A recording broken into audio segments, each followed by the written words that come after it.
because the housing is becoming much less expensive, because there are millions of houses that will be sold on pennies on the dollar, whoever is going to do something else, it has to be very, very good. The economics of this culture since 1929 have delivered a few great buildings, some reasonable buildings, and mostly trash. But I don't think that if you build it, they'll come. I think you have to build the right kind of thing, and they'll come.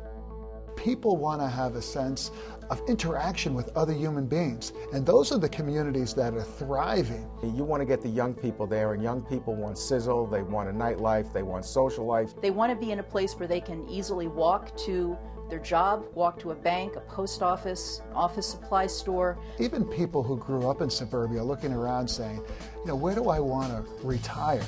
So if you're thinking about retiring, you're looking for a place where you can have real connections, where there's a cultural aspect to life, where there's a sense of dynamism. When we work with neighborhoods, urban or suburban, what they want more than anything else is a walkable Main Street. And when they talk about that great Main Street, they want mom and pop retailers, they want unique retailers, they want retailers that they don't find in malls and don't find everywhere. We are way over retailed. We don't need another regional mall.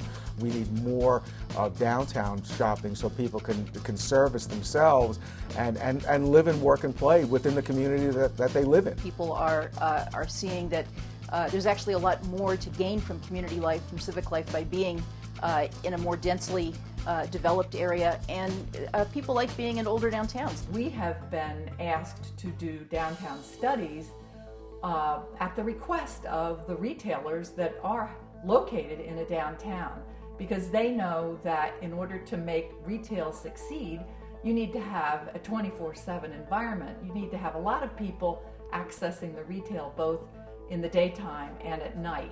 It's absolutely critical to the health of not just the downtown, but to the city and to the region to have a vital downtown. And the only way a downtown is going to be vital over the long term is if a lot of people live there.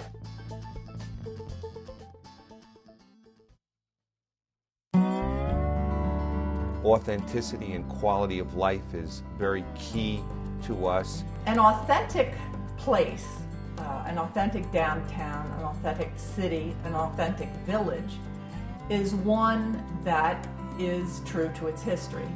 That means that you don't tear down every building to build new. You need to retain the older buildings that were built as the town, the city, the village grew, because that is the city, the town, the village's history.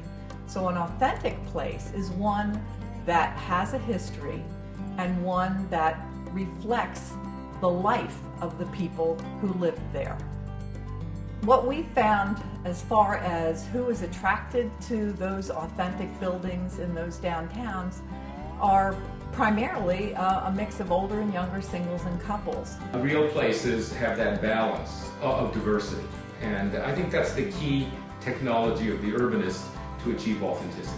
Authenticity is really what makes downtown special. They are one-of-a-kind places, unlike suburbs, which look exactly the same whether you are in Sacramento or Sarasota. So you're really talking about places that reflect, again, the values and desires, wants of the people who actually live there and work there. Authenticity has one other very important dimension. It is a space that belongs to everyone.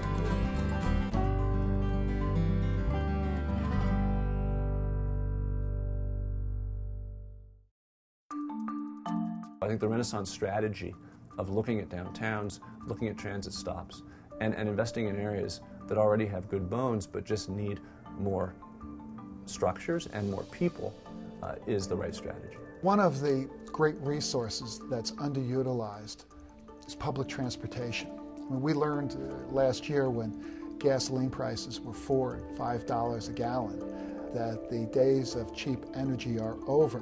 When you add a good number of people into a downtown, you negate the bifurcating impact of urban renewal. And when you have a downtown that's in close proximity to a train or transit-oriented development, you don't need automobiles. You cut back on pollution. The people don't need 2 cars to get to work. They can take the train. What needs to happen is that planners and the private sector and groups like Renaissance need to look at that and say, how do we redevelop those areas in and around public transportation?